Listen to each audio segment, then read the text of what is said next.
Алтынай Нарбаеваның «Менден бije сенден белегенlerine parodiya жаздым эле, ошолордо барайын.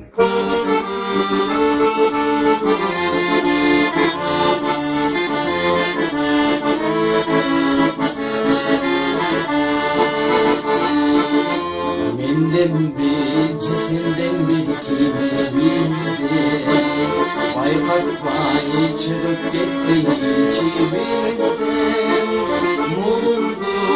Jarıp kettik atağana, kozgolboy turmuş ol cerimizde. Murundu jarıp kettik atağana, kozgolboy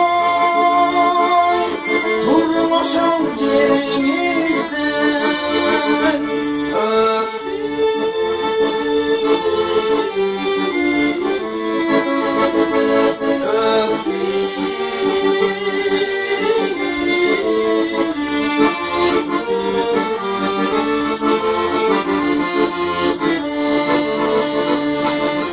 Cıktanım atır cıtın var elinde, bildirdim küsünün yaşar alekte.